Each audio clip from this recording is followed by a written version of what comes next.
Hello friends, सभी को good evening, शुभ संध्या। कैसे हैं आप सब? आशा करते हैं आप सब अच्छे होंगे, मज़े में होंगे, खूब इंजॉय कर रहे होंगे और पढ़ाई भी कर रहे होंगे। जैसा कि आप सभी लोग जान रहे हैं, बीपीएससी का एग्ज़ाम अब बहुत दिन नहीं रह गया। बहुत कम समय में आपकी पीटी की जो परीक्षा है, प्रीलिम्स की जो परीक्षा है, वो हो जाएगी। और जैसा कि कुछ लोग कहते हैं कि अगर ढंग से नहीं पढ़ाई किया तो ये एग्ज़ाम का जो पीटी होता है वो बहुत अनसर्टेन होता है, अनसर्टेनिटी अधिक होती है। लेकिन अगर आप लगातार मेहनत कर रहे हैं, लगातार पढ़ाई कर रहे हैं और इस चैनल से आप जुड़े हुए हैं तो निश्चित रूप से आपका धीरे धीरे इम्प्रूवमेंट होते रहेगा। और निश्चित मानिए, अगर लगातार मेहनत करते रहें, रूटीन वाइज अपनी पढ़ाई करते रहें, जो आपका स्केड्यूल है उसको बना करके आप उस पर काम करते रहें तो आपका रिजल्ट निश्चित है। चलिए एक बार देख लेते हैं कौन कौन लोग जुड़ चुके हैं। फटाफट वीडियो को अपने जितने सारे ग्रुप हैं आपके वहां शेयर कर दीजिए और बाकी जो लोगों को जोड़ दीजिए, सारे दोस्तों के पास, सारे फ्रेंड्स के पास वीडियो को आप शेयर कर देंगे। एक बार हम नाम देख लेते हैं सभी का। सभी लोग फटाफट जुड़ जाइए, अपने दोस्तों के पास वीडियो को शेयर कर दीजिए। चैनल पर नए हैं तो सब्सक्राइब कर लीजिए। और एक बार सारे के सारे स्टूडेंट से निवेदन है कि वीडियो अच्छा लगे तो लाइक जरूर कर दीजिएगा। नाम एक बार हम देखते हैं। राधा कुमारी हैं, दुर्गेश कुमार, शिखा सिंह, अरविंद कुमार, मनीष कुमार झा, मेघनाथ सिंह, चंदा कुमारी, पिंकी कुमारी, सभी लोगों को good evening. Ajay Kumar good evening, Santosh Kumar good evening, सभी लोगों को गुड इवनिंग। प्रीतम कुमार, नेहा शर्मा, सभी लोगों को गुड इवनिंग। 63 लोग जुड़े हुए हैं और कुछ लोग जुड़ जाएं, किसी का कोई क्वेश्चन न छूटे। इसके लिए बस अब कुछ ही देर में आप लोगों का साइंस क्विज शुरू होने वाला है। Neha Sharma good evening, Vishal Kumar good evening, Aryan, Prem Kumar, Sanjana कुमारी, पायल झा, नेहा शर्मा, सभी लोगों को, तनु कुमार, प्रिया, सबको गुड इवनिंग, सभी लोगों को गुड इवनिंग। आइए आज का सेशन शुरू करते हैं। एक जोरदार तरीके से आज का सेशन शुरू करते हैं। सभी लोग एक बार वीडियो को लाइक कर दें। पहला प्रश्न बस आपके लिए लेकर के आने ही वाले हैं। पहला प्रश्न आपके स्क्रीन पर जो आने वाला है वो ये है। आज का पहला प्रश्न आपके लिए है। पहला प्रश्न आज आपके लिए है, सबसे बड़ा एक कोशिकीय जीव है। चलिए सभी लोगों को गुड इवनिंग। जितने सारे लोग जुड़ चुके हैं सभी लोगों को गुड इवनिंग। एक बार सारे अपने दोस्तों के पास वीडियो को शेयर कर दीजिए और जितना सारा इंफॉर्मेशन आपको दिया जाएगा, कॉपी पेन अपने हाथ में लेकर के बैठे रहिएगा और प्रश्न बनाते चलिएगा। सबके हाथ में कॉपी पेन होना चाहिए और जो जो एक्स्ट्रा इंफॉर्मेशन क्वेश्चंस के अलावा आपको दिया जाएगा उसको कॉपी में नोट करते रहेंगे। आगे चल करके एग्जाम के समय में रिवीजन करने के लिए वो आपका बेस्ट मटेरियल आपके पास एक तैयार होगा और उसको आप रिवाइज कर करके जाएंगे तो मोस्टली जो क्वेश्चन आपसे पूछे जाएंगे उसको आप अटेम्प्ट ले लेंगे। सभी लोगों को गुड इवनिंग। चलो देखते हैं आज के इस प्रश्न का सही उत्तर क्या है। प्रश्न है, सबसे बड़ा एक कोशिकीय जीव कौन सा है? निम्नलिखित में से सबसे बड़ा एक कोशिकीय जीव कौन सा है? तो एक कोशिकीय आप सब लोग जान रहे हो, वैसे जीव को कहा जाता है जिसके शरीर की रचना एक कोशिका से हुई है, सिंगल सेल से हुई है। अब सिंगल सेल वाले ऑर्गेनिज्म में मोस्टली हम लोगों ने सुना है अमीबा का नाम, हम लोगों ने सुना है पैरामीशियम का नाम, लेकिन यहां पर ऑप्शन में अमीबा तो है, लेकिन यहां पर पूछा जा रहा है सबसे छोटा नहीं, आपसे पूछा जा रहा है सबसे बड़ा एक कोशिकीय सिंगल सेल वाले ऑर्गेनिज्म का नाम बताइए। चलिए, जितने सारे लोगों ने अमीबा कमेंट बॉक्स में लिखा है सभी लोगों का आंसर गलत है। डी भी बहुत सारे स्टूडेंट लिख रहे हैं जो कि राइट आंसर नहीं है। आज के इस प्रश्न का जो सही आंसर निकल करके आ रहा है वो होगा एसिटाबुलेरिया। एसिटाबुलेरिया जो होता है वो धरती पर पाया जाने वाला एक कोशिका का सबसे बड़ा जीव है। सबसे बड़ा जीव जो है वो एसिटाबुलेरिया है। अब अमीबा के बारे में अगर बात की जाए तो अमीबा जो होता है ये भी यूनिसेलुलर है। अच्छा चलो एक क्वेश्चन हम यहां से आपसे पूछना चाहेंगे। सिंगल कोशिका की संख्या के आधार पर कोशिका यूनिसेलुलर और मल्टीसेलुलर होती है, लेकिन कैसी कोशिका होती है जिसमें केंद्रक नहीं पाया जाता है? केंद्रक की उपस्थिति और अनुपस्थिति के आधार पर कोशिका को, सेल को कितने वर्गों में बांटा गया है? एक बार फटाफट कमेंट बॉक्स में आंसर कर देंगे। सारे लोग कमेंट बॉक्स में आंसर करेंगे कि कोशिका में केंद्रक के आधार पर कोशिका को कितने वर्गों में बांटा गया है। तो जिस कोशिका में केंद्रक होता है उस कोशिका को कहा जाता है यूकैरियोटिक कोशिका, और जिस कोशिका में केंद्रक नहीं होता है उस कोशिका को कहा जाता है प्रोकैरियोटिक कोशिका। ठीक है, तो कई बार आपको कंफ्यूजन होगा कि कौन सी कोशिका यूकैरियोटिक है, कौन सी कोशिका प्रोकैरियोटिक है। मान लो आपसे प्रश्न पूछा जाए कि फंजाई जो होता है वो यूकैरियोटिक है या प्रोकैरियोटिक है, तो ध्यान रखोगे धरती पर पाया जाने वाला प्रोकैरियोटिक जो कोशिका है उसमें इकलौता एक ही जीव आता है जिसे हम लोग कहते हैं बैक्टीरिया। क्या कहते हैं? बैक्टीरिया कहते हैं, और हिंदी में इसे बोला जाता है जीवाणु। तो जीवाणु जो होता है वह एक कोशिकीय जीव होता है और प्रोकैरियोटिक होता है, यानी उसमें किसी भी प्रकार की कोई किसी भी प्रकार का कोई न्यूक्लियस नहीं पाया जाएगा, इसलिए वो प्रोकैरियोटिक है। और यूकैरियोटिक जो वर्ड है यहां पर प्रो का मतलब हो जाएगा, प्रोकैरियोटिक में प्रो मतलब हो जाएगा बिफोर, और कैरियोटिक का मतलब हो जाएगा न्यूक्लियस, यानी वैसी कोशिका जिसमें केंद्रक नहीं है उसे प्रोकैरियोटिक। और दूसरा एक वर्ड आता है यूकैरियोटिक, तो ध्यान देंगे यूकैरियोटिक में जो यू वर्ड है इसका मीनिंग होता है ट्रू, और कैरियोटिक का मीनिंग होता है न्यूक्लियस, यानी वैसी कोशिका जिसमें न्यूक्लियस है वो यूकैरियोटिक। तो बैक्टीरिया को छोड़ करके बाकी जितनी भी कोशिकाएं हैं वे सारी की सारी कोशिकाएं कैसी होती हैं? तो वो सारी कोशिकाएं यूकैरियोटिक होती है।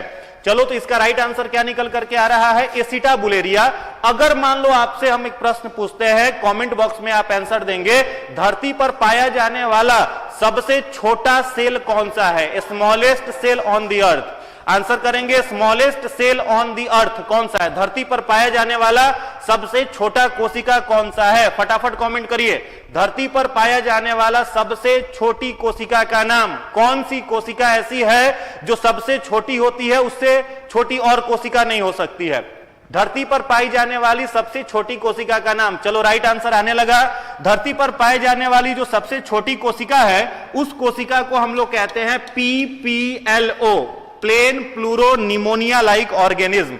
एक बैक्टीरिया का नाम है PPLO, जिसका मतलब होता है plain pleuro pneumonia like organism, या फिर इसी को लिखा हुआ रहता है, इसी PPLO को कहा जाता है plain pleuro pneumonia like organism या माइकोप्लाज्मा गैलीसेप्टिकम। Mycoplasma gallisepticum. तो जितने सारे लोगों ने PPLO दिया है या माइकोप्लाज्मा गैलीसेप्टिकम आंसर में दिया है, सभी लोगों का राइट आंसर है।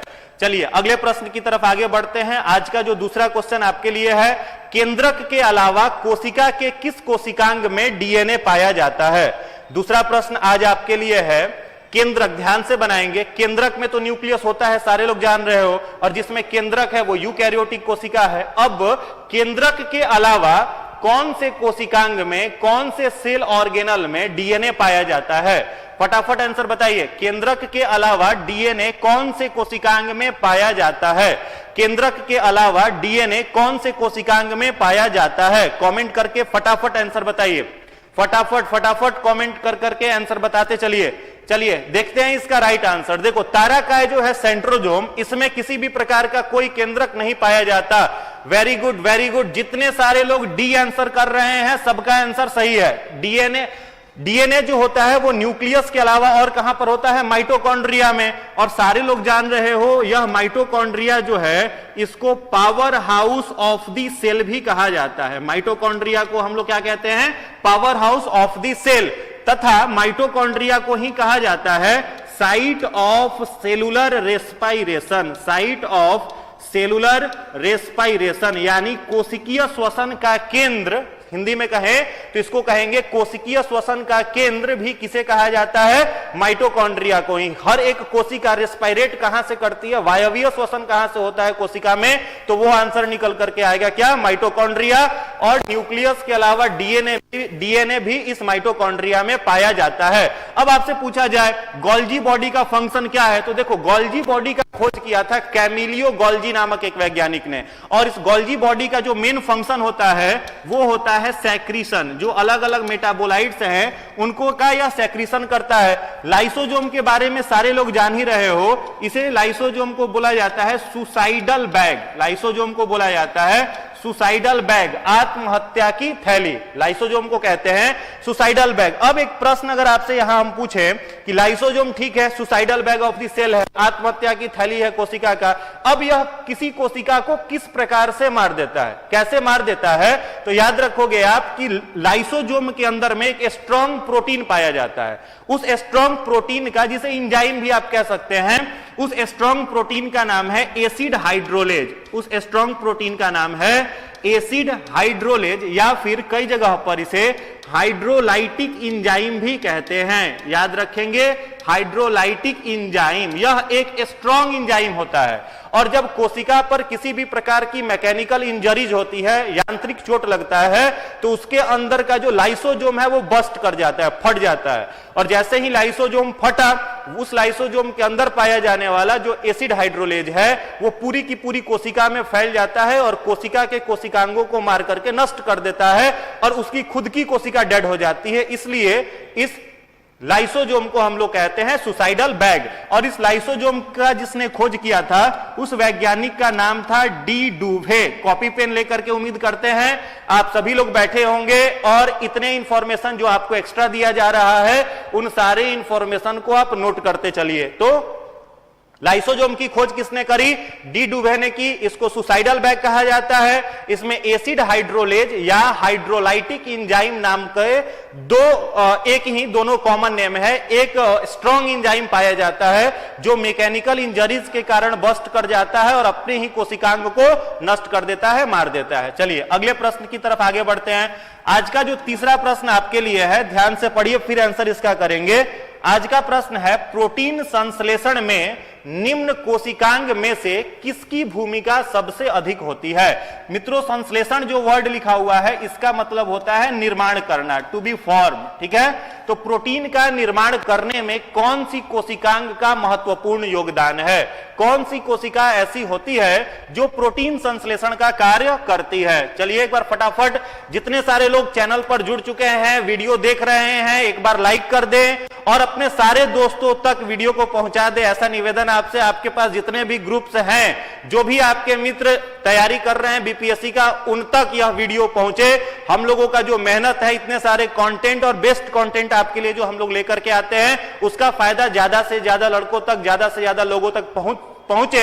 यही मिशन 50 आईएएस का सपना है। ज्यादा से ज्यादा बच्चे जो जुड़े हुए हैं उन लोगों का सपना साकार हो, इस कारण से हम लोग इतना मेहनत कर रहे थे। एक बार जोरदार तरीके से जितने सारे लोग जुड़ चुके हैं, फटाफट लाइक कर दे वीडियो को और अपने दोस्तों तक चैनल को पहुंचा दे, शेयर कर दे वीडियो को। चलो आज का तीसरा क्वेश्चन देखते हैं। प्रोटीन संश्लेषण में निम्न कोशिकांग में से किस कोशिकांग की भूमिका सबसे अधिक रहती है? ध्यान से आप बनाओगे तो तुरंत बनेगा। देखो, पहले इलिमिनेट करना सीखो। ऑप्शन आपको मिला, उसमें से छांट दीजिए कि कौन कौन ऑप्शन गलत है। देखिए, पहला ऑप्शन आपके पास है लाइसोजोम, तो अभी हमने बताया लाइसोजोम को बोला जाता है सुसाइडल बैग। सेंट्रोजोम का कोई मामला बनता ही नहीं है, तो यह ऑप्शन गलत हो गया।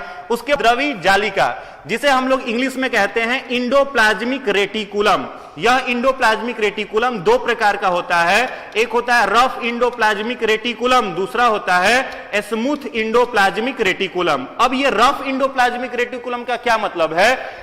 किसी कोशिका में, कोशिका द्रव्य में अलग अलग जगह पर राइबोसोम्स पाया जाता है और कुछ राइबोसोम्स ऐसे होते हैं, जैसे मान लो यहां पर ये इंडोप्लाज्मिक रेटिकुलम है, ठीक है? मान लो इंडोप्लाज्मिक रेटिकुलम है। अब इस इंडोप्लाज्मिक रेटिकुलम के एक किनारे पर क्या होता है, जा करके ये क्या बैठ गया? तो एक इंडोप्लाज्मिक रेटिकुलम के किनारे पर बैठ गया क्या? राइबोसोम, जिसके चलते यह किनारा कैसा दिखने लगा? रफ। यह किनारा कैसा दिखने लगा? रफ। और उसी का दूसरा किनारा जो है वो आपको स्मूथ दिख रहा है। तो इंडोप्लाज्मिक रेटिकुलम कितने प्रकार के? एक राइबोसोम के सट जाने के कारण रफ दिखाई देता है और दूसरा राइबोसोम के अनुपस्थित होने के कारण स्मूथ दिखाई देता है। तो मान लो आपसे प्रश्न पूछा जा रहा है कि कोशिका का कौन सा भाग है जो प्रोटीन संश्लेषण का कार्य करता है? तो देखो, राइबोसोम्स तो सब लोग जान रहे हो, it is also called factory of protein. इसे प्रोटीन की फैक्ट्री कहते हैं। साथ ही साथ प्रोटीन निर्माण का यह कार्य करता है, प्रोटीन सिंथेसिस का कार्य करता है। अब इंडोप्लाज्मिक रेटिकुलम के देख रहे हो ना, इस किनारे पर क्या जुड़ गया है? क्या जुड़ गया है? राइबोसोम जुड़ गया है। तो ये किनारा भी जो है वो प्रोटीन संश्लेषण का कार्य करेगा। तो इसका जो राइट आंसर होगा वो होगा बी, अंतःद्रवी जालिका और राइबोसोम। जितने सारे लोगों ने बी आंसर किया है उन सभी लोगों का आंसर बिल्कुल ही सही है। चलिए अगले प्रश्न की तरफ आगे बढ़ते हैं। आज का जो तीसरा क्वेश्चन आपके लिए है वो है, वृक्क में प्रति मिनट औसत रक्त प्रवाह होता है। वृक्क में प्रति मिनट औसत रक्त प्रवाह होता है। वृक्क का मतलब फ्रेंड्स किडनी होता है। वृक्क को हम लोग क्या कहते हैं? किडनी कहते हैं। कई जगह पर इसे गुर्दा भी लिखा हुआ आपको मिलेगा, तो कंफ्यूज नहीं होइएगा। ब्राउनिश कलर का होता है, बीन के सीड के शेप का होता है और हम लोगों के एब्डोमेन के पेल्विक रीजन में यह लोकेटेड रहता है। इसका मेन काम किडनी का क्या होता है? यूरिया का निर्माण करना और यूरिया को शरीर से, ब्लड से फिल्टर करना और बॉडी में यूरिन का फॉर्मेशन करना। ठीक है, तो यूरिया को यूरिन के माध्यम से शरीर से निकालने का काम जो है वो किडनी का है, पहला। दूसरा, रक्त का शुद्धिकरण भी कौन करता है? तो किडनी ही करता है। तो प्रश्न आपसे पूछ रहा है कि किडनी में प्रति मिनट औसत रक्त प्रवाह, कितना रक्त प्रवाह जो होता है? ऑप्शन ए है 100 सीसी, ऑप्शन बी है 1200 सीसी, फिर 200 सीसी और 500 सीसी। फटाफट कमेंट बॉक्स में आंसर बताएंगे, फटाफट आंसर बताएंगे। तो चलिए, 1 मिनट में लगभग हमारा जो किडनी होता है, 1 मिनट में, जिन लोगों को दिख नहीं रहा है क्लियर, थोड़ा सा मोबाइल में पिक्चर क्वालिटी आप बढ़ा लीजिए, आपको दिखाई देगा। चलिए, 1 मिनट में हमारा जो किडनी होता है लगभग 1 लीटर से अधिक ब्लड को क्या करता है? फ्लो करा देता है, प्यूरिफाई कर देता है। उसमें से वो क्या फिल्टर कर लेता है? यूरिया को फिल्टर कर लेता है। तो चलो, इसका जो राइट आंसर होगा वो होगा 1200 सीसी। अगले प्रश्न की तरफ आगे बढ़ते हैं। आज का जो 5वां प्रश्न है वह है, अल्फा कैरेटीन एक प्रोटीन है जो कहां पाया जाता है? एक प्रोटीन है जिसका नाम है अल्फा कैरेटीन। इस प्रोटीन का नाम है अल्फा कैरेटीन। यह प्रोटीन जो होता है वह निम्नलिखित में से कहां पाया जाता है? ऑप्शन ए है रक्त में, ऑप्शन बी है त्वचा में, ऑप्शन सी है ऊन में, ऑप्शन डी है एग में, या फिर बीपीएससी का 5वां ऑप्शन। फटाफट कमेंट बॉक्स में आंसर बताइए, फटाफट आंसर बताइए, कमेंट बॉक्स में आंसर बताते चलिए। अल्फा कैरेटीन जो है एक प्रकार का प्रोटीन है जो कहां पर पाया जाता है? अल्फा कैरेटीन प्रोटीन जो है वो कहां पाया जाता है? फटाफट आंसर बताइए। इसका जो राइट आंसर निकल करके आ रहा है वो होगा आपका 5वां का ऑप्शन नंबर ई।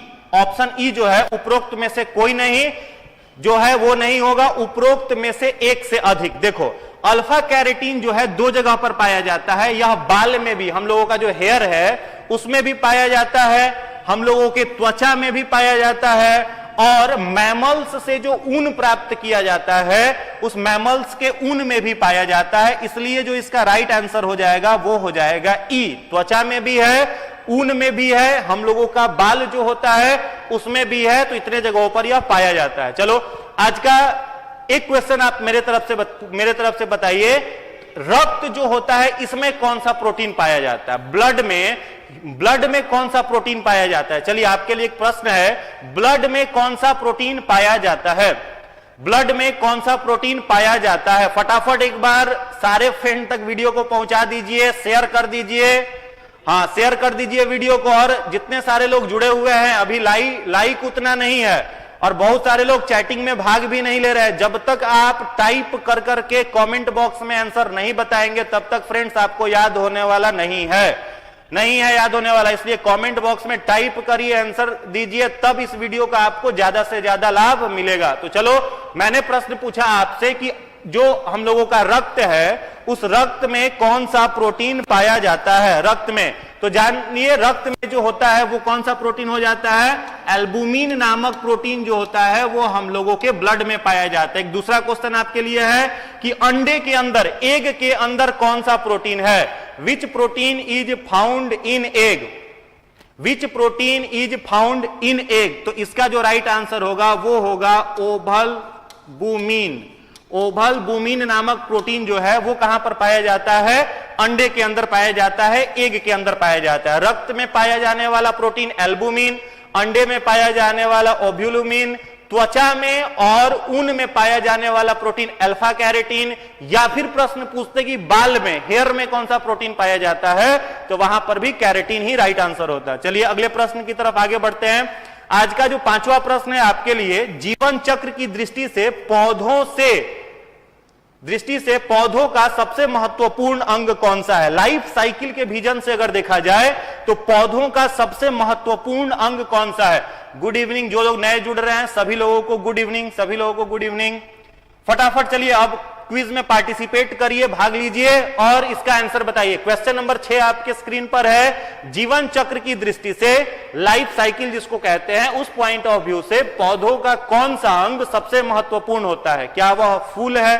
पुष्प को फूल कहते हैं, कुछ ज्यादा यह शुद्ध हिंदी है, दिक्कत हो सकता है, चलो फूल कहते हैं। पत्ता मतलब लीफ जान ही रहे हो, तना हो गया, जड़ हो गया, या फिर पांचवा ऑप्शन। फटाफट कमेंट करके आंसर बताइए। बहुत सारे लोगों का बी आ रहा है, सी आ रहा है, ए आ रहा है, अलग अलग आंसर आ रहा है। देखो फ्लावर जो होता है प्लांट में, वो प्लांट का क्या होता है? रिप्रोडक्टिव पार्ट होता है। यानी फ्लावर को क्या कहा जाता है? Reproductive organ of flower, sorry plant. Flower को हम लोग क्या कहते हैं? Reproductive organ of plant. पौधों का वो क्या होता है? जनन अंग होता है। और फ्लावर में स्त्री केसर और पुंग केसर दोनों पाए जाते हैं रिप्रोडक्टिव ऑर्गेन के रूप में। स्त्री केसर को हम लोग गाइनोसियम कहते हैं और पुंग केसर को हम लोग एंड्रोसियम कहते हैं। जो नर युग्मक वाला मामला है, जो पोलन ग्रेन बनता है, उसको बोलते हैं एंड्रोसियम, और जो स्त्री केसर है जो ओव्यूल का निर्माण करता है, उसको हम लोग कहते हैं गाइनोसियम। दोनों होता है। तो फ्लावर जो है, इसी से नया पौधा का निर्माण होता है। तो इसका जो राइट आंसर हो जाएगा 6 का, वो हो जाएगा ए, पुष्प। जितने सारे लोगों ने ए आंसर किया है सभी लोगों का आंसर बिल्कुल ही सही है। जितने सारे लोगों ने ए आंसर किया है सभी लोगों का आंसर सही है। जीवन चक्र की दृष्टि से पौधों का सबसे महत्वपूर्ण अंग जो है वो पुष्प है। चलिए अगले प्रश्न की तरफ आगे बढ़ते हैं। बिल्कुल बेहतरीन क्वेश्चन का कलेक्शन आज लेकर के आए हैं आपके लिए। एक से एक जबरदस्त क्वेश्चन है जो प्रीवियस ईयर कई सारे प्रतियोगिता परीक्षाओं में यूपीएससी ने भी पूछा है, स्टेट पीसीएस ने भी पूछा है, और भी कई सारी परीक्षाओं में लगातार रिपीट होने वाले प्रश्न लेकर के आए हैं। तो एक बार जितने सारे लोग जुड़ चुके हैं लाइक कर दीजिए, वीडियो को दोस्तों तक शेयर कर दीजिए। अगला प्रश्न देखते हैं, निम्नलिखित में से कौन सा एक फल है? फल का नाम बताना है। आपको देख करके लगेगा सर यहां तो सब्जी का नाम आपने लिख दिया है, लगेगा आपको कि सर यहां पर तो सब्जी का नाम लिखा हुआ है, आलू है, मूली है, भिंडी है, शकरकंद है, ये तो सब्जी का नाम लिख दिया है आपने, और पूछ रहे हैं फल का नाम बताइए। लेकिन इसमें एक फल है, इसमें एक फल है। कुछ लोग डी कह रहे हैं, कुछ लोग भिंडी टाइप करके भेज रहे हैं, चलो अच्छी बात है। सब्जी के भी बारे में जानना चाहिए। कुछ सब्जियां ऐसी भी हैं जिन्हें फल कहा जाता है, कुछ सब्जियां ऐसी भी होती हैं जिन्हें फल कहा जाता है, कुछ सब्जियां ऐसी भी होती हैं जिन्हें फल कहा जाता है। तो देखिए इसका जो राइट आंसर है, अब देखो आलू जो होता है ये क्या होता है? Modified stem. आलू जो होता है यह क्या होता है? मॉडिफाइड स्टेम, तना होता है। आलू जो है ये मॉडिफाइड क्या है? स्टेम है, तना है, ठीक है। और भिंडी जो है इसका राइट आंसर हो जाएगा भिंडी। भिंडी एक प्रकार का क्या होता है? फल होता है, जबकि मूली और शकरकंद दोनों जड़ के उदाहरण है। मूली और शकरकंद दोनों किसके उदाहरण है? मॉडिफाइड रूट के, जड़ के उदाहरण है। और आलू जो है वो मॉडिफाइड स्टेम, तना का उदाहरण है, जबकि भिंडी जो है इसको हम लोग क्या कहते हैं? फल कहते हैं। चलो जितने सारे लोगों ने सी आंसर किया है सभी लोगों का सही है। सी आंसर करने वाले सभी लोगों का आंसर बिल्कुल ही सही है। चलिए आगे बढ़ते हैं अगले प्रश्न की तरफ। एक से एक बढ़िया बढ़िया क्वेश्चन आज आपके लिए है। 8वां प्रश्न आपके लिए है, निम्न में से कौन सा पौधे की जड़ों का कार्य नहीं है? ये 4 अलग अलग कार्य लिखे हुए हैं। आपसे प्रश्न पूछा जा रहा है कि जड़ का कौन कार्य इसमें से नहीं है। फटाफट देखते हैं पहले आंसर कौन देता है। इस क्वेश्चन का पहले आंसर कौन देते हैं, देखते हैं।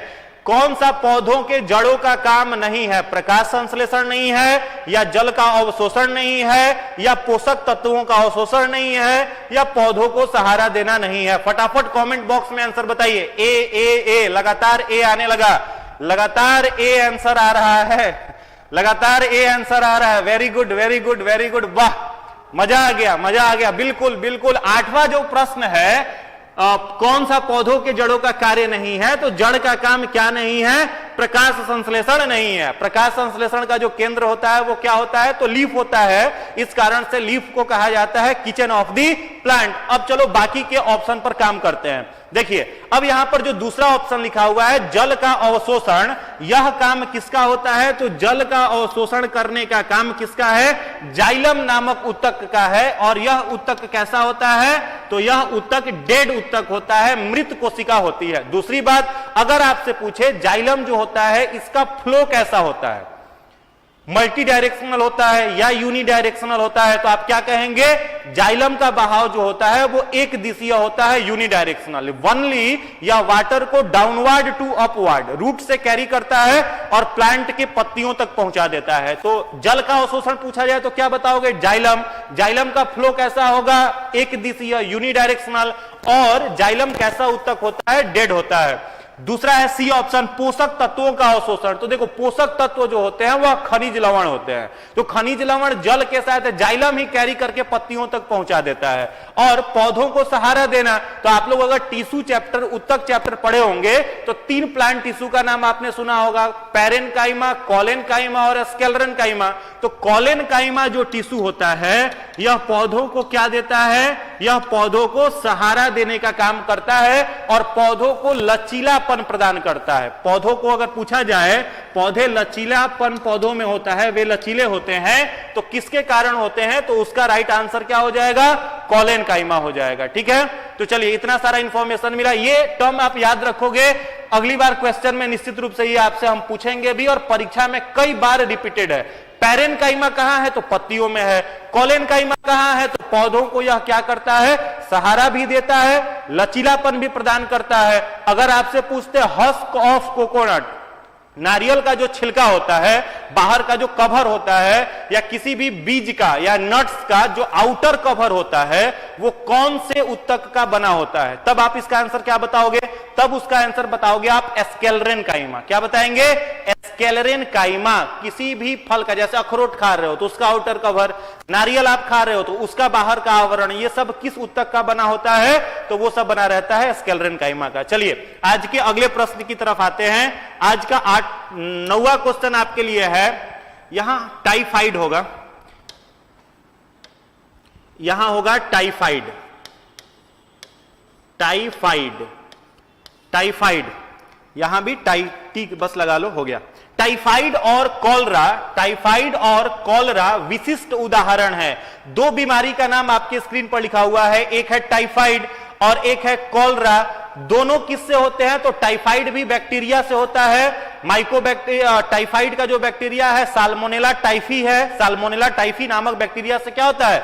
टाइफाइड। ये एक पहला तो चीज याद कर लो यहां से। अगर आपसे पूछा जाए टाइफाइड किस बैक्टीरिया से होता है, तो टाइफाइड फैलाने वाले बैक्टीरिया का नाम साल्मोनेला टाइफी। साल्मोनेला टाइफी, इस बैक्टीरिया से क्या होता है? टाइफाइड। और कॉलरा जो बीमारी है यह एक बैक्टीरिया से होता है जिसको हम लोग कहते हैं विब्रियो कोलेरी। Vibrio cholerae. तो साल्मोनेला टाइफी और विब्रियो कोलेरी ये 2 बैक्टीरिया का नाम है। तो बीमारी बैक्टीरिया का नाम है और साल्मोनेला टाइफी से टाइफाइड और कॉलरा। तो पूछ रहा है इसमें से किससे होता है? फटाफट कमेंट में सी आंसर बहुत लोगों का आ रहा है। वाटर बॉर्न डिजीज, जलजन्य रोग, बिल्कुल बिल्कुल बिल्कुल। जितने सारे लोगों का आंसर सी है उनका आंसर बिल्कुल ही सही है। खराब पानी पीने से जो बीमारी फैलती है वो कौन सी होती है? कॉलरा।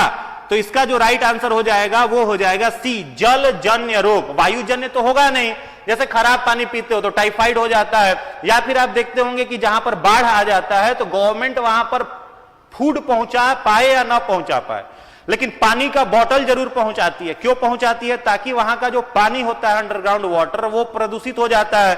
अब जितने सारे लोग वो पानी पिएंगे पता चला सबको कॉलरा हो गया और एक बार में पूरा का पूरा गांव खत्म। ये पहले महामारी के रूप में कॉलरा आता था, जहां पर भी फ्लड आता था, बाढ़ आता था, वहां ये महामारी की तरह से आता था। तो कॉलरा और टाइफाइड दोनों कैसे रोग हैं? दोनों कैसे रोग है? जलजन्य रोग है। चलो आज का एक क्वेश्चन मेरे तरफ से आपके लिए है, बताओ किसी को अगर टाइफाइड हुआ तो डॉक्टर कौन सा जांच कराने के लिए कहता है? कौन सा टेस्ट टाइफाइड में डॉक्टर प्रिस्क्रिप्शन पर लिखता है कि पेशेंट कराए? टाइफाइड के जांच का नाम बताइए। फटाफट कमेंट बॉक्स देख रहे हैं, फटाफट आंसर बताइए। टाइफाइड जो होता है उसका जांच डॉक्टर क्या लिखता है? हाँ बिल्कुल, कॉलरा को ही हैजा बोलते हैं। अविनाश कुमार, कॉलरा को ही हैजा बोलते हैं। कमेंट बॉक्स में फटाफट बताइए, फटाफट कमेंट बॉक्स में नोटिफिकेशन आपके क्लास का नहीं आता, जाता है जी, सभी को नोटिफिकेशन जाता है। आप बेल आइकन प्रेस नहीं किए होंगे, बेल आइकन को चैनल पर प्रेस कर लेंगे। Widal test, Widal test, Widal, बिल्कुल बिल्कुल सही जवाब है। अगर किसी को टाइफाइड हो जाता है तो डॉक्टर कौन सा जांच लिखता है? Widal test. डॉक्टर कौन सा जांच लिखता है? विडाल। नाम लिख लीजिएगा। टाइफाइड का जो जांच है, टेस्ट है, वो विडाल टेस्ट है। वेरी गुड, आप लोगों की तैयारी बहुत बेहतर है, बहुत बेहतर आपकी तैयारी है। चलिए अगले प्रश्न की तरफ आगे बढ़ते हैं। आज का 10वां क्वेश्चन है H1N1 विषाणु। ये H1N1 जो लिखा हुआ है, ये इन्फ्लुएंजा वायरस का एक स्ट्रेन है। एक वायरस होता है जिसका नाम है इन्फ्लुएंजा। इस इन्फ्लुएंजा वायरस का एक स्ट्रेन है, एक प्रजाति है। जैसे कोविड आया था तो कोरोना में आप सुन रहे थे कि उसका अलग अलग स्ट्रेन था, कभी अल्फा वेरिएंट था, कभी डेल्टा था, कभी डेल्टा प्लस था, कभी ओमिक्रॉन आया। वैसे ही इन्फ्लुएंजा वायरस का एक स्ट्रेन है जिसका नाम है H1N1। इस वायरस के कारण प्रायः समाचार पत्रों में निम्नलिखित में से किस एक बीमारी के संदर्भ में उल्लेख किया जाता है? एड्स, बर्ड फ्लू, डेंगू या swine flu? AIDS, bird flu, dengue या स्वाइन फ्लू? डी लगातार बर्ड फ्लू कुछ लोग कह रहे हैं, कुछ लोग स्वाइन फ्लू कह रहे हैं, कुछ लोग बर्ड फ्लू, कुछ लोग स्वाइन फ्लू। इसमें आप लोग कंफ्यूज्ड हैं, बर्ड फ्लू और स्वाइन फ्लू में कंफ्यूज्ड हैं। स्वाइन फ्लू जो है उसको पिग इन्फ्लुएंजा भी कहते हैं, और बर्ड फ्लू भी जो है वो इन्फ्लुएंजा वायरस के कारण ही होता है। दोनों जो है वो इन्फ्लुएंजा से होने वाले रोग हैं, लेकिन H1N1 जो स्ट्रेन है इन्फ्लुएंजा का, इससे होता है स्वाइन फ्लू। और एक और नाम याद रखोगे, इस स्वाइन फ्लू को पिग इन्फ्लुएंजा भी कहते हैं।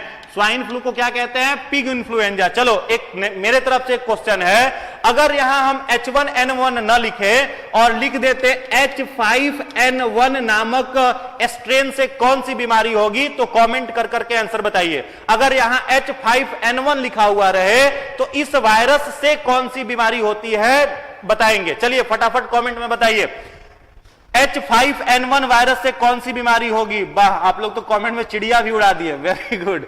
चिड़िया का फोटो बना करके बता दिए, वेरी गुड। चिड़िया का फोटो बना दिया, इसका मतलब आंसर क्या हो जाएगा इसका? Bird flu. H5N1 से अगर पूछा जाए कौन सी बीमारी होगी तो बर्ड फ्लू होगी। और यह बर्ड फ्लू भी किसका स्ट्रेन है? तो इसी इन्फ्लुएंजा का स्ट्रेन है। बहुत बहुत धन्यवाद जिसने चिड़िया उड़ा दिया, हाँ वेरी गुड। मुर्गी का भी फोटो बना दिया, वाह मुर्गी से ही फैलता है तो मुर्गी ही बना दिए। चलो अगला क्वेश्चन है, क्वेश्चन नंबर 11। अल्कोहल जल मिश्रण से जल को अलग किया जा सकता है। अल्कोहल और वाटर का अगर मिक्सचर है तो उसमें से वाटर को कैसे सेपरेट किया जाएगा? अल्कोहल और वाटर का मिक्सचर है, उसमें से अल्कोहल को हम कैसे सेपरेट करेंगे? निस्तारण द्वारा, वाष्पन द्वारा, आसवन द्वारा या ऊर्ध्वापातन के द्वारा? चलिए फटाफट कमेंट बॉक्स में आंसर बताइए। अल्कोहल जल मिश्रण से जल को अलग कैसे करेंगे? निस्तारण द्वारा, वाष्पन द्वारा, आसवन द्वारा या ऊर्ध्वापातन के द्वारा? फटाफट कमेंट बॉक्स में आंसर बताइए फटाफट। तो इसका जो राइट आंसर हो जाएगा वो हो जाएगा डिस्टिलेशन या आसवन। आसवन विधि के द्वारा करेंगे। चलो एक नया क्वेश्चन आपके लिए है, कैम्फर जो होता है कपूर, उसके बारे में जान रहे हो? उसको सॉलिड फॉर्म में अगर हम लोग जलाते हैं तो वो लिक्विड फॉर्म में कन्वर्ट ना होकर के डायरेक्ट गैसियस स्टेट में बदल जाता है। तो उस प्रक्रिया को क्या कहते हैं? ऑप्शन आपके पास यही 4 है, निस्तारण, वाष्पन, आसवन और ऊर्ध्वापातन। इसी में से कोई एक आंसर होगा। अगर कैम्फर को हम लोग हवा की उपस्थिति में जलाएं तो वो सॉलिड से डायरेक्ट गैसियस फॉर्म में बदलता है। उस प्रक्रिया को क्या कहते हैं? चलिए ऊर्ध्वापातन। ऊर्ध्वापातन आंसर आने लगा, sublimation. Very good, very good. जो कैम्फर का अगर एग्जाम्पल आपसे पूछा जाए तो उसका आंसर हो जाएगा ऊर्ध्वापातन। कैम्फर एक एग्जाम्पल है जो सॉलिड स्टेट से डायरेक्ट किसमें कन्वर्ट हो जाता है? गैसियस स्टेट में कन्वर्ट हो जाता है। चलिए अगले प्रश्न की तरफ आते हैं। आज का 12 नंबर क्वेश्चन आपके लिए है, पीरियोडिक टेबल का एक ग्रुप है जिस ग्रुप को हम कहते हैं हैलोजन ग्रुप। ठीक है, हैलोजन ग्रुप। अब हैलोजन नाम क्यों दिया गया है? क्योंकि हैलोजन का मतलब होता है नमक। समुद्र के पानी में जो नमक प्राप्त होता है वही नमक लगभग इस हैलोजन फैमिली में पाए जाने वाले, हैलोजन ग्रुप में पाए जाने वाले एलिमेंट्स में भी पाया जाता है, इसीलिए उसको हैलोजन कहा जाता है। तो प्रश्न है, हैलोजन ग्रुप में सबसे अधिक अभिक्रियाशील रिएक्ट करने वाला एलिमेंट कौन सा है? फ्लोरीन है, क्लोरीन है, ब्रोमीन है या आयोडीन है? फ्लोरीन, क्लोरीन, ब्रोमीन या आयोडीन? चलिए अभी ऊर्ध्वापातन वाले क्वेश्चन पर हैं बहुत लोग। चलिए नया क्वेश्चन आ चुका है, 12 नंबर क्वेश्चन। 12 नंबर क्वेश्चन आ चुका है। जितने सारे लोग जुड़ चुके हैं सबसे रिक्वेस्ट है, अगर अच्छा लग रहा है आपको सेशन तो फटाफट एक बार लाइक कर देंगे, और जितने सारे दोस्त, कई सारे लोगों के पास अगर नोटिफिकेशन नहीं पहुंच पाया होगा तो आपकी मोरल ड्यूटी है कि कम से कम आप उन तक नोटिफिकेशन पहुंचा दे ताकि वो इस वीडियो का लाभ ले सके। चलिए क्वेश्चन है, हैलोजन में सबसे अधिक अभिक्रियाशील धातु कौन सी है? कौन सी का सा तत्व जो है वो ज्यादा अभिक्रियाशील है? इसका आंसर बताएंगे। तो 12 नंबर का जो आंसर हो जाएगा, बचपन से ही आप पढ़ते रहे होंगे, क्या हो जाएगा? फ्लोरीन। तो जितने सारे लोगों का ने ए टिक किया है उन सब लोगों का आंसर सही है। जितने लोगों ने ए टिक किया है उन सारे लोगों का आंसर सही है।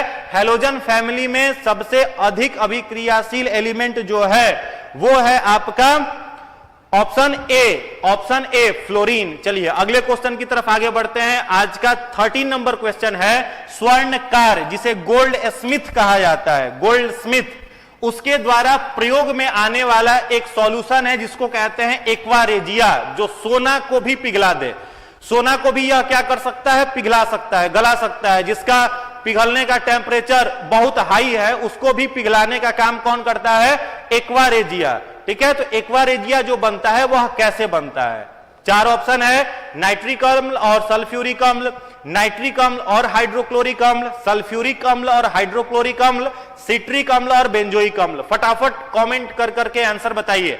चलिए फटाफट देखते हैं कितने लोगों का कमेंट आ रहा है। बहुत सारे लोगों का बी आ रहा है, कुछ लोग सी भी कह रहे हैं।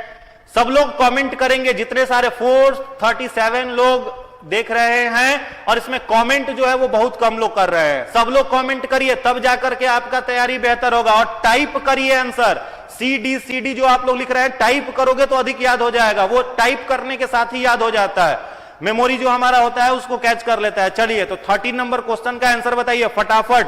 तो जितने सारे लोगों ने बी आंसर किया है उन सब लोगों का आंसर बिल्कुल ही सही है। नाइट्रिक अम्ल और हाइड्रोक्लोरिक अम्ल जिसका रेशियो होता है 1:3। 3 जो 1 होता है वो नाइट्रिक अम्ल का हो गया, और हाइड्रोक्लोरिक अम्ल का जो अनुपात हो गया वो कितना हो गया? 3। और यह दोनों जब मिलता है तब जाकर के क्या बनता है? एक्वारेजिया, जिसके माध्यम से जो गोल्ड स्मिथ होते हैं वे पिघला सकते हैं किस चीज को? तो वो पिघला सकते हैं सोने को भी, वो पिघला सकते हैं सोने को भी, वो मेल्ट कर सकते हैं। ठीक है, एक और इंफॉर्मेशन कई बार आपसे हो सकता है पूछ सकता है कि अम्लराज किसे कहा जाता है? प्रश्न पूछता है अम्लराज। ठीक है, अम्लराज किसे कहा जाता है? तो याद रखोगे अम्लराज भी किसे कहा जाता है? एक्वारेजिया को अम्लराज भी कहते हैं। चलिए अगला प्रश्न है 14, प्रश्न संख्या 14। एक विलियन लाल लिटमस को नीला कर देता है। ध्यान से पढ़िएगा तब आंसर दीजिएगा। एक विलियन लाल लिटमस को कैसा कर रहा है? नीले रंग में बदल दे रहा है। तो विलियन कैसा है? तो विलियन जो है वह कैसा है? विलियन का यहां पीएच होगा, विलियन का पीएच, पावर ऑफ हाइड्रोजन। प्रश्न है, एक विलियन लाल लिटमस को नीला कर देता है तो विलियन का पीएच क्या है? 7 है, 1 है, 5 है, इनमें से कोई नहीं।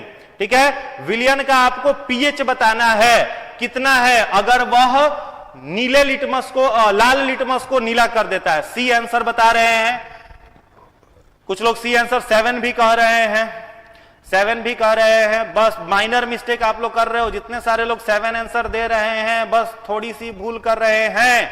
7 आंसर देने वाले थोड़ी सी भूल, फटाफट 7 बोलते जा रहे हो, थोड़ी सी गलत बात है। चलो देखो, कोई भी अगर विलियन, कोई भी ऐसा अगर सॉल्यूशन है जो कि आपको लिटमस पेपर पर काम करता है, लिटमस पत्र के कलर को बदल देता है, तो इसका तो पहला तो याद रख लो कि आंसर जो हो जाएगा वो हो जाएगा इनमें से कोई नहीं। ठीक है, क्योंकि यह बात किसके कर रहा है? तो लाल लिटमस को नीले में बदल देने वाला क्या होता है? बेस होता है, क्षार होता है।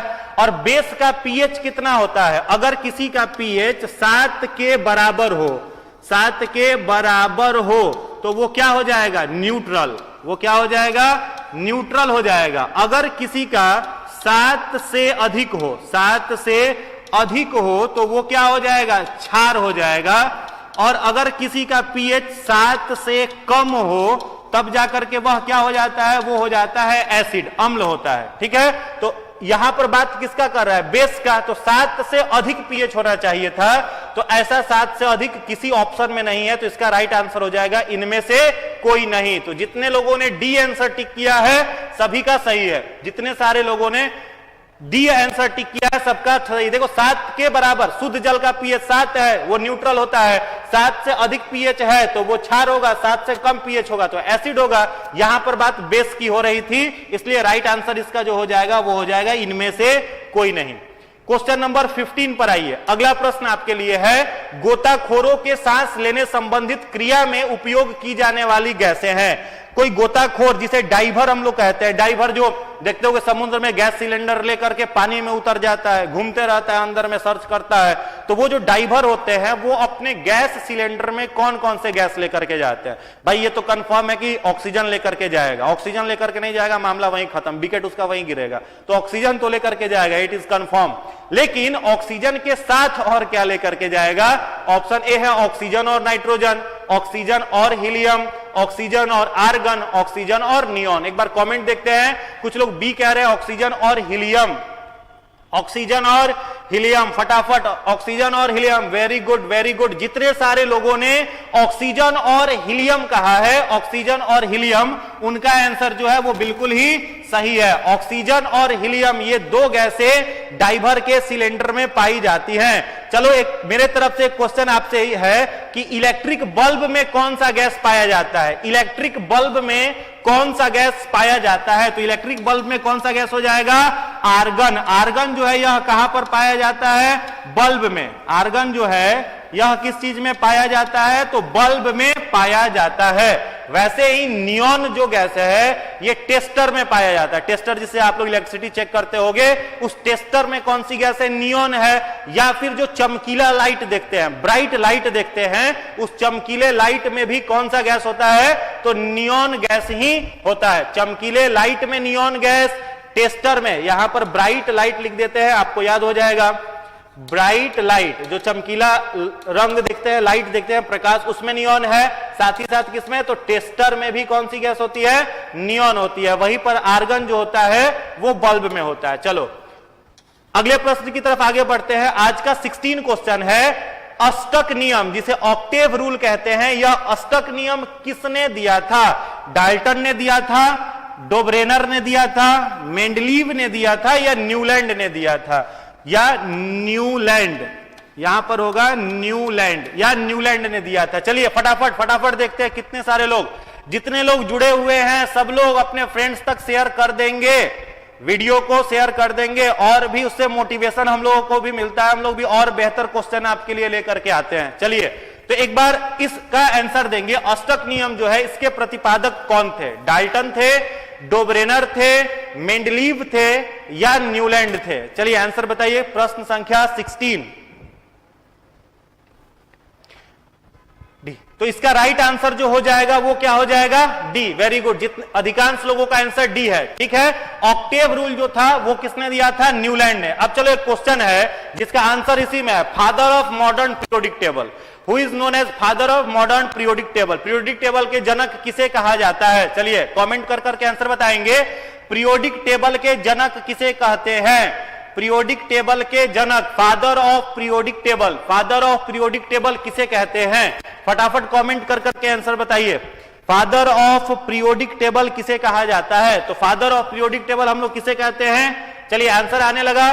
फादर ऑफ पीरियोडिक टेबल किसे कहा जाता है? मेंडलीव को कहा जाता है। डाल्टन का भी कुछ थ्योरी था, तो एटम में जो रिसर्च था वो किसका था? डाल्टन का था, एटॉमिक थ्योरी में। चलिए अगले प्रश्न की तरफ बढ़ते हैं। आज का 17 नंबर क्वेश्चन है, क्योटो प्रोटोकॉल, एकदम नया क्वेश्चन है जो यूपीएससी ने पूछा है, यूपीएससी के द्वारा पूछा हुआ प्रश्न है। जितने लोग देखते हैं कितने लोग बता पाते हैं? चलो फटाफट आंसर बताइए। क्योटो प्रोटोकॉल किस गैस के उत्सर्जन के स्तर में कमी लाने के लक्ष्य से बनाया गया था? एक प्रोटोकॉल गवर्नमेंट ने बनाया था, जो ग्लोबल जो ग्रीन हाउस गैसें निकल रही थी, जिसके चलते वैश्विक तापक्रम में वृद्धि हो रही थी, वैश्विक तापक्रम में वृद्धि हो रही थी, ग्लोबल वार्मिंग की समस्या आ रही थी। तो उसको कम करने के लिए गवर्नमेंट ने एक प्रोटोकॉल, एक नियम बनाया था जिसे क्योटो प्रोटोकॉल कहते हैं। वो किस गैस में कमी लाने के लिए किया गया था? तो जितने सारे बच्चे इसका सही आंसर बी कह रहे हैं, कार्बन डाइऑक्साइड, उन सारे लोगों का आंसर जो है वो बिल्कुल सही है। Carbon dioxide is the sulphur dioxide नहीं जी, वो जोन कुछ लोग कह रहे हैं, नहीं नहीं, कार्बन डाइऑक्साइड, जिससे पूरा का पूरा टेम्परेचर जो है वो अर्थ का लगातार बढ़ रहा था, तो उसको कंट्रोल करा जाए। अब तो आप लोग सुने भी होंगे, टोयोटा ने एक कार लॉन्च कर दिया है, वो कार आपका हाइड्रोजन से चलेगी और बाई प्रोडक्ट ऑक्सीजन निकालेगा। वाटर और ऑक्सीजन, जैसे हाइड्रोजन जलता है तो क्या निकलता है? वाटर निकलता है, तो वाटर से फिर ऑक्सीजन पर काम हो रहा है। तो अब तो बिल्कुल इको फ्रेंडली गाड़ी आने लगी है, टोयोटा ने लॉन्च भी कर दिया है, जो आपका चलेगा किस चीज पर? हाइड्रोजन से, ऑक्सीजन निकालेगा। तो ऐसे ही तापक्रम वृद्धि में तो कमी आ ही जाएगी, तो टेम्परेचर इसी सबसे कंट्रोल होने वाला है। हाइड्रोजन कार, जी जी, टोयोटा ने निकाला है। चलिए अगला प्रश्न देखते हैं, क्वेश्चन नंबर 18 की तरफ आइए। अगला प्रश्न है, एसआई पद्धति में कितने मूल मात्रकों को स्वीकार किया गया है? एसआई पद्धति जो है, इंटरनेशनल सिस्टम ऑफ यूनिट जो है, उसमें कितने को रखा गया है, कितने मात्रकों को स्वीकार किया गया है? चलिए फटाफट कमेंट कर करके आंसर बताइए फटाफट। एसआई पद्धति में कितने मूल मात्रकों को स्वीकार किया गया है? एसआई सिस्टम जो यूनिट है, इसमें कितने मात्रकों को स्वीकार किया गया है? तो चलिए इसका जो राइट आंसर हो जाएगा वो हो जाएगा बिल्कुल, जितने सारे लोग 7 कह रहे हैं, 7 कह रहे हैं, सबका जो आंसर है वो राइट है, सही आंसर है। 7 कमेंट करने वाले सारे लोगों का आंसर सही है। अब क्या क्या 7 में है? तो लेंथ है, मास है, टाइम है, इलेक्ट्रिक करंट है, अमाउंट ऑफ सब्सटेंस है, टेम्परेचर है, ल्यूमिनस इंटेंसिटी है जिसे कैंडेला में मेजर करते हैं, तापमान है, टेम्परेचर है। इन 7 चीजों को, 7 मात्रकों को रखा गया है किस चीज में? तो इसमें रखा गया है एसआई सिस्टम ऑफ यूनिट में रखा गया है, स्वीकार किया गया है। चलिए अगला प्रश्न है, कैंसर के उपचार में किस, कम से कम 2-4 हजार बार क्वेश्चन एग्जाम में रिपीटेड है, तो ध्यान से बनाएंगे। कैंसर जो बीमारी है, इसके उपचार में किस रेडियोधर्मी समस्थानिक, जिसे हम लोग कहते हैं आइसोटोप्स, रेडियो एक्टिव आइसोटोप्स, तो कैंसर के उपचार में किस रेडियो एक्टिव आइसोटोप्स का यूज किया जाता है? कैंसर के उपचार में किसका उपयोग किया जाता है? कोबाल्ट 60, कोबाल्ट 60, लगातार आंसर आने लगा, कोबाल्ट 60 बहुत सारे स्टूडेंट कह रहे हैं कैंसर के उपचार में कोबाल्ट 60। सारे लोगों का आंसर एक साथ आने लगा कि सर कोबाल्ट 60 का उपयोग किया जाता है, सही आंसर है, सही आंसर है, कोबाल्ट 60 का उपयोग किया जाता है कैंसर के उपचार में। चलो एक मेरा क्वेश्चन आपके लिए है, किसी को अगर घेंघा रोग होता है, ग्वाइटर डिजीज होता है, तो उसके उपचार में किसका यूज किया जाता है? कौन से आइसोटोप्स का यूज किया जाता है? ऑप्शन में यही 4 है। घेंघा रोग के उपचार में ग्वाइटर डिजीज, जिसमें क्या होता है, थायराइड ग्रंथि जो होती है वो सूज जाती है, स्वेलिंग आ जाता है और गर्दन लटक जाता है, उसको कहते हैं घेंघा रोग, ग्वाइटर डिजीज। तो ग्वाइटर में किसका उपयोग किया जाता है? ऑप्शन यही 4 है, ऑप्शन यही 4 है, घेंघा रोग के उपचार में। चलिए सही जवाब आने लगा आयोडीन 131, आयोडीन 131 इसका उपयोग किया जाता है ग्वाइटर डिजीज में। घेंघा रोग को ठीक करने के लिए हम लोग उपयोग करते हैं किसका? आयोडीन का, आयोडीन के 131 का यूज करते हैं। अब एक है यहां पर आर्सेनिक 74, आर्सेनिक 74, इससे भी कुछ जान लो। तो आर्सेनिक 74 जो है ये ट्यूमर के उपचार में, आप सुनते होंगे किसी को ब्रेन ट्यूमर है, अलग अलग ट्यूमर होता है, तो अगर आपसे पूछा जाए कि ट्यूमर के उपचार में किसका किया जाएगा प्रयोग, तो आर्सेनिक 74 और सोडियम 24 भी एक मिल रहा है। इसका देखते हैं कितने लोग बता पाते हैं आंसर। सोडियम 24 का उपयोग किसमें किया जाता है? सोडियम 24, सोडियम 24 फटाफट कमेंट कर करके आंसर बताइए। हाँ, ट्यूमर में हम लोग करते हैं आर्सेनिक 74 का, ट्यूमर में आर्सेनिक 74 का, और सोडियम 24 का यूज किस बीमारी में किया जाता है? किसका वो आइसोटोप्स है, किसका उपयोग किया जाता है, किस बीमारी में? कैंसर में भी होता है सर, प्लीज बताइए क्या कैंसर में होता है? हाँ, कैंसर में तो उपयोग हम लोग करते हैं इसका कोबाल्ट 60 का। ट्यूमर में हो गया आपका आर्सेनिक 74, आयोडीन 131 ग्वाइटर में, और सोडियम 24 जो है वह ब्लड क्लॉटिंग के लिए यानी रक्त का थक्का जमाने के लिए उपयोग में लाया जाता है। रक्त का थक्का जमाने, बिल्कुल ब्लड प्रेशर नहीं, ब्लड क्लॉटिंग। बहुत सारे लोग ब्लड प्रेशर लिख रहे हैं, ब्लड प्रेशर नहीं होगा, ब्लड क्लॉटिंग में किया जाता है। चलिए, रक्त का थक्का बनाने में ब्लड क्लॉटिंग में उपयोग किया जाता है किसका? सोडियम 24। अगले प्रश्न की तरफ आगे बढ़ते हैं। क्वेश्चन नंबर 20, लंबाई की न्यूनतम इकाई आपको बताना है, कौन सा है? एंगस्ट्रम है, फर्मीमीटर है, नैनोमीटर है या माइक्रोन है? चलिए फटाफट कमेंट कर करके आंसर बताइए।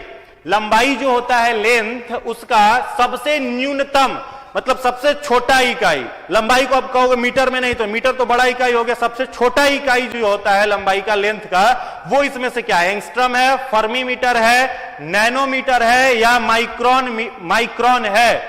चलिए फटाफट कमेंट कर करके आंसर बताइए। तो इसका जो राइट आंसर है, वेरी गुड, लगातार आने लगा। जितने सारे लोग फर्मीमीटर आंसर कर रहे हैं सभी का आंसर सही है। फर्मीमीटर जो है सी नहीं होगा, डी भी नहीं होगा, फर्मीमीटर। इसीलिए कहते हैं टाइप किया करिए, टाइप करिएगा तो याद हो जाएगा, आपको भी याद हो जाएगा। चलिए, तो फर्मीमीटर जितने सारे लोगों ने आंसर किया है सभी लोगों का आंसर बिल्कुल ही सही है। फर्मीमीटर is the right answer of length. Minimum length को मेजर करने के लिए फर्मीमीटर का यूज करते हैं। अगला प्रश्न आपके लिए है 21, एमआरआई मशीन में इनमें से किसका उपयोग होता है? एक मशीन है एमआरआई, आप सुनते होंगे कि कई लोगों को एमआरआई कराना पड़ा ब्रेन को ऑब्जर्व करने के लिए, ब्रेन को देखने के लिए, या बॉडी में अगर कोई डिफेक्ट है तो उसको जांचने के लिए। तो एमआरआई मशीन जो होता है, उस एमआरआई मशीन में किसका उपयोग किया जाता है? ध्वनि तरंग का, एक्सरे तरंग का, पाराश्रव्य तरंग का या चुंबकीय तरंग का? बहुत आसान आंसर है, बहुत आसान, बिल्कुल आसान। अल्ट्रासोनिक वेव कुछ लोग कहने लगे, गलत है। अल्ट्रासोनिक वेव बिल्कुल भी नहीं होगा। इतनी बड़ी गलती कैसे कोई कर सकता है? देखिए यहां पर लिखा हुआ है एमआरआई, तो एम का मतलब तो यहां पर मैग्नेट है, ठीक है? एम का मतलब मैग्नेट है। अब तुरंत देख करके आप बता सकते हो। चलिए कमेंट को सुधार लीजिए फिर से एक बार। एमआरआई में एम जो है यहीं से आपको निकल करके आ जाएगा इसका आंसर। इसका पूरा नाम जो है मैग्नेटिक रेजोनेंस इमेजिन। चलिए सही आंसर आ गया डी। वेरी गुड, सब लोगों ने सुधार लिया। डी जो होगा इसका राइट आंसर हो जाएगा। एमआरआई का जो फुल फॉर्म होता है वो होता है मैग्नेटिक रेजोनेंस इमेजिंग।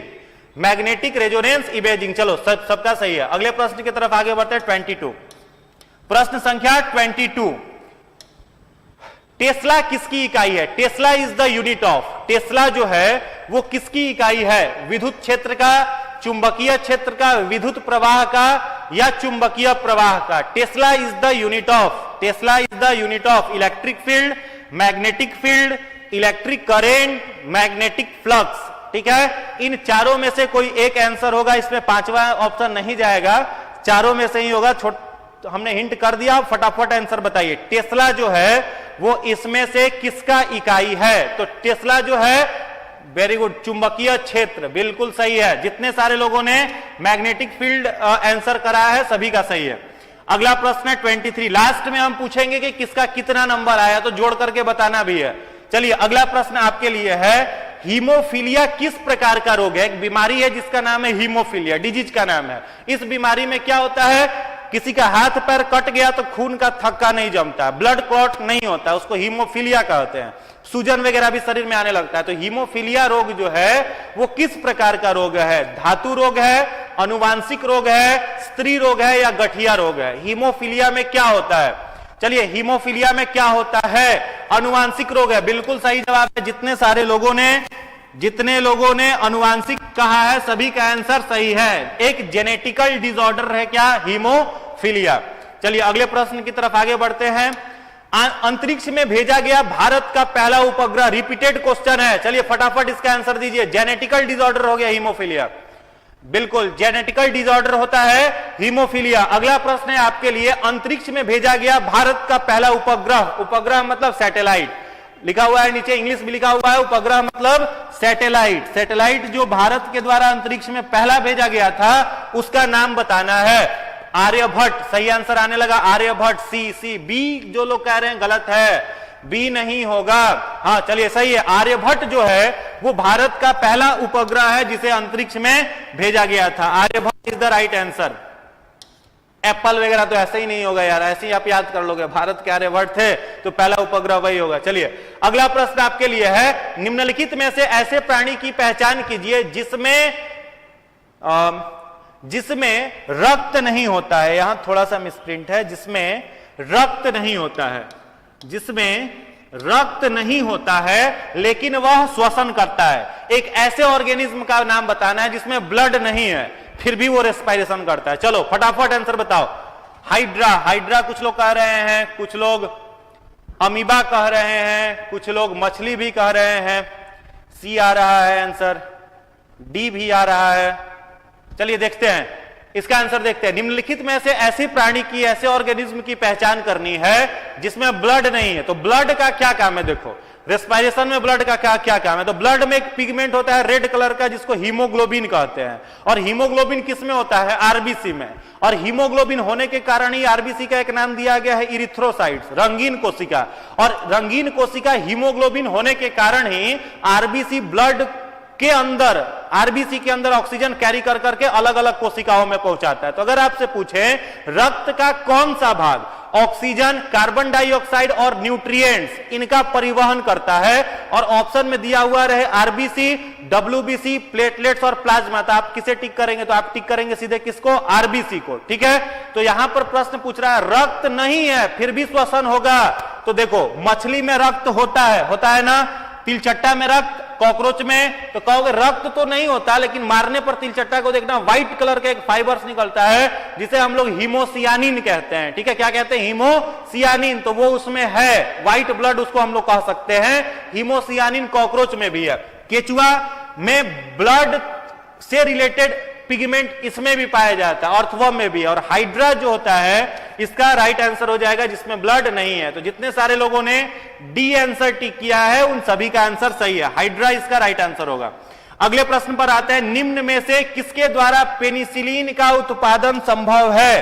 पेनिसिलिन का उत्पादन निम्नलिखित में से किसके द्वारा संभव है। फटाफट एक बार वीडियो को लाइक कर दीजिए, जितने सारे लोग चैनल अभी जुड़े हैं लाइक कर दीजिए, एक पॉजिटिव मोटिवेशन मिलता है और अच्छे प्रश्न आपके लिए लेकर के आने के लिए हम लोग मोटिवेट होते हैं। तो एक बार फटाफट लाइक कर दीजिए और फ्रेंड्स तक वीडियो को आप शेयर कर देंगे। चलिए, निम्न में से किसके द्वारा पेनिसिलिन का उत्पादन संभव है। देखिए पेनिसिलिन जो है ये एक प्रकार का क्या है, एंटीबायोटिक है। पेनिसिलिन एक प्रकार का क्या है, एंटीबायोटिक है। एंटीबायोटिक का मतलब वह होता है जो बैक्टीरिया के खिलाफ लड़ाई लड़ता है, बैक्टीरिया को मार देता है और बैक्टीरिया से होने वाले रोगों से बचाता है, उसे क्या कहते हैं हम लोग, एंटीबायोटिक।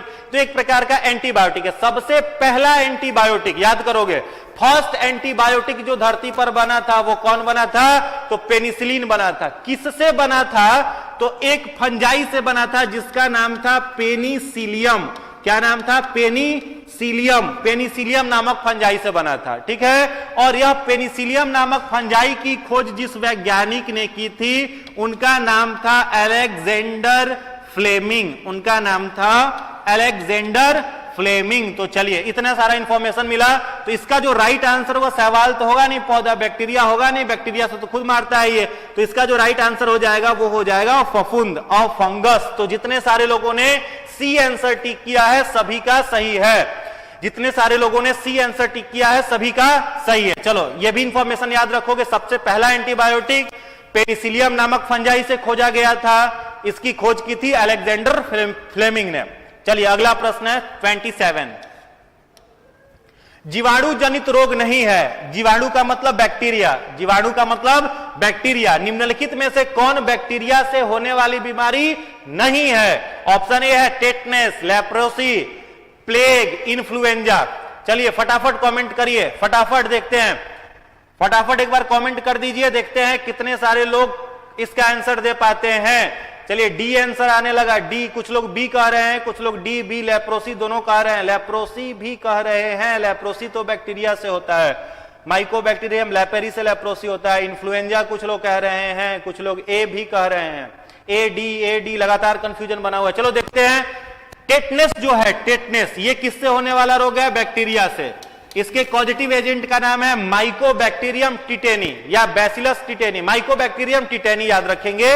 लेप्रोसी जो है जिसे कुष्ठ रोग कहा जाता है, माइकोबैक्टीरियम लैपेरी से होता है ये कुष्ठ रोग, ठीक है। इसमें हड्डियां जो होती हैं वो टेढ़ी हो जाती हैं, स्किन जो होता है वो श्रिंक्ड कर जाता है, कुष्ठ रोग इसको हिंदी में कहते हैं।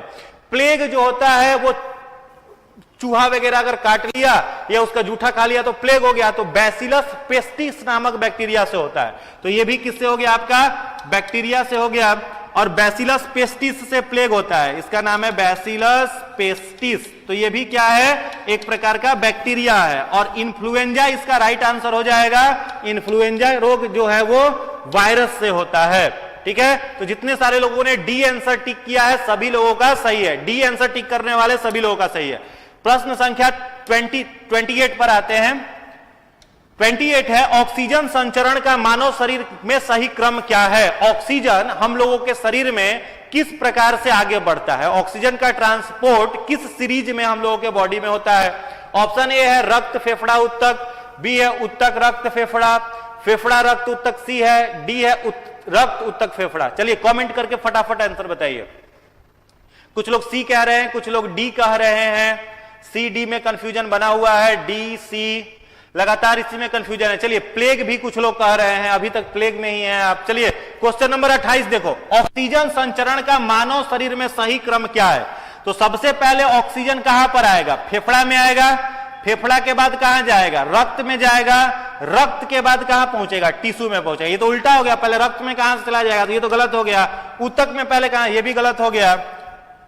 रक्त में डायरेक्ट, ये भी गलत हो गया, पहले लंग्स में लोगे। चलो राइट आंसर इसका क्या हो जाएगा, सी। जितने सारे लोगों ने सी आंसर टिक किया है सभी का आंसर सही है। 29 एक बार फटाफट लास्ट क्वेश्चन की तरफ हम लोग आ रहे हैं, ध्यान से और पूरे इंजॉय के साथ इसको बनाइए। मॉडर्न जेनेटिक्स के पिता कौन है, who is the father of modern genetics. ध्यान से बनाओगे सही होगा, थोड़ा सा भी कंफ्यूज हुए ये आंसर गलत हो जाएगा। मॉडर्न जेनेटिक्स पूछा जा रहा है आपसे, मॉडर्न जेनेटिक्स के जनक कौन है, who is the father of modern genetics. फटाफट कमेंट बॉक्स में बताइए। टाइप करके ए बी नहीं लिखेंगे, टाइप करेंगे। मेंडल हैं, डब्ल्यू बेटेसन है, लुइस पास्चर हैं या एच जे मुलर हैं। फादर ऑफ मॉडर्न जेनेटिक्स, कुछ लोग मेंडल कह रहे हैं, कुछ लोग बेटसन भी कह रहे हैं, कुछ लोग मेंडल बेटसन दोनों कह रहे हैं। चलिए देखते हैं, लुइस पास्चर भी कुछ लोग कह रहे हैं। तो देखो मॉडर्न जेनेटिक्स जो है ये वो जेनेटिक्स नहीं है। केवल अगर आपसे पूछा जाता है जेनेटिक्स के फादर कौन है, who is the father of genetics, तब आप क्या कहते हैं, ग्रेगर जॉन मेंडल। लेकिन पूछा गया है फादर ऑफ मॉडर्न जेनेटिक्स, तो मॉडर्न जेनेटिक्स के जो फादर हैं वो हैं डब्ल्यू बेटसन। तो इसका राइट आंसर जो हो जाएगा वो क्या हो जाएगा, W Bateson is the father of modern genetics. W Bateson is the father of modern genetics. और जो जेनेटिक्स शब्द है वो जेनेटिक्स शब्द भी किसके द्वारा दिया गया था, 1905 में जेनेटिक्स शब्द देने वाले वैज्ञानिक भी जो है वो बेटसन ही है। इन्होंने जेनेटिक्स शब्द दिया था, कब दिया था, तो 1905 में। ऐसे ईसा शताब्दी आपकी परीक्षा में नहीं पूछता, तो मेंडल नहीं टिक करना है। अभी मेंडल ही आप लोग कह रहे हो, Mendel is the father of genetics, अनुवांशिकी के जनक। फादर ऑफ मॉडर्न जेनेटिक्स कौन है, डब्ल्यू बेटसन। डब्ल्यू बेटसन 1905 में इन्होंने जेनेटिक्स शब्द दिया था। चलिए अगला प्रश्न देखते हैं, लास्ट क्वेश्चन आज का, फटाफट आंसर करिए और पूरे ध्यान से करिए। रुधिर के प्लाज्मा में निम्नलिखित में से किसके द्वारा एंटीबॉडी निर्मित होती है। रुधिर में, ब्लड में का जो प्लाज्मा है उसमें किसके द्वारा एंटीबॉडी बनती है। आज का लास्ट क्वेश्चन है, पूरे एंजॉय के साथ। इसमें सबका कमेंट देखेंगे। उपेंद्र कुमार कह रहे हैं, राधा कुमारी बेटसन। चलिए अभी आप लोग बेटसन पर ही है, इस क्वेश्चन पर आ जाइए। हाँ, father of modern genetics Bateson को कहा जाता है। लिम्फोसाइट्स कुछ लोग कह रहे हैं, लिम्फोसाइट्स बी कुछ लोग कह रहे हैं, लिम्फोसाइट्स आ रहा है आंसर। कुछ लोग स्नोफिल्स भी कह रहे हैं, कुछ लोग लिम्फोसाइट्स स्नोफिल्स में कंफ्यूज हैं। कुछ आंसर न्यूट्रोफिल्स भी आ रहा है। चलिए इसका आंसर, राइट आंसर देखते हैं। इसका जो राइट आंसर है, रुधिर प्लाज्मा में निम्नलिखित में से किसके द्वारा एंटीबॉडी सभी लोग समझ रहे हैं। एंटीबॉडी जो होता है वो क्या काम करता है, तो एंटीबॉडी का जो मेन फंक्शन है वो है हमारे शरीर में बीमारियों से लड़ने की शक्ति देता है, फाइट अगेंस्ट डिजीज। तो बीमारी से लड़ने का जो सिस्टम है वो हम लोगों के बॉडी में क्या है, लिम्फेटिक सिस्टम। हम लोगों के शरीर में जो रोग प्रतिरोधक क्षमता है उसको क्या कहा जाता है? Lymphatic system. इसे कहते हैं लिम्फेटिक सिस्टम, हिंदी में इसे कहते हैं लसिका तंत्र। और यही लसिका तंत्र जो है ये कहां पर बनता है? तो यह बनता है हम लोगों के ब्लड के प्लाज्मा में, ठीक है। और इस प्लाज्मा को क्या कहा जाता है? तो इसी प्लाज्मा को कहा जाता है लिम्फोसाइट्स। प्लाज्मा को क्या कहते हैं? लिम्फोसाइट्स। और यह रक्त प्लाज्मा लिम्फोसाइट्स हमारे शरीर के रक्त में, टोटल रक्त को अगर 100% माना जाए तो लिम्फोसाइट्स का अमाउंट उस 100% में हो जाता है 55%। कुल रक्त में प्लाज्मा का कौन सा अमाउंट कितना है? 55% प्लाज्मा है। और अगर पूछा जाए इस प्लाज्मा में जल कितना परसेंट है, वाटर कितना परसेंट है, तो याद रखोगे इसमें 90% जो है वो क्या है? वाटर है। तो इसका जो क्वेश्चन का राइट आंसर निकल करके आ रहा है वो हो जाएगा लिम्फोसाइट्स। तो जितने सारे लोगों ने लिम्फोसाइट्स आंसर दिया है उन सभी का सही है। एक बार फटाफट कितना नंबर आया वो काउंट करके बताइए। आरंभ पाठ कह रहे हैं 24 सही हुआ। चलिए फटाफट 24, बिल्कुल। चंदा कुमारी 30 में 25 सही हुआ। चलिए 25 से 30 फटाफट एक बार कमेंट करके बताइए कि किसका कितना सही हुआ। और जितने सारे लोगों ने वीडियो देखा, वीडियो अगर अच्छा लगा, इंफॉर्मेशन कुछ नया सीखने के लिए अगर आपको मिला, तो आप एक बार सारे लोग वीडियो को लाइक कर देंगे और अपने फ्रेंड्स तक सभी लोग शेयर कर देंगे। फटाफट कमेंट कर करके बताइए कि किसका कितना नंबर आज के इस क्विज में रहा। फटाफट कमेंट कर करके बताइए।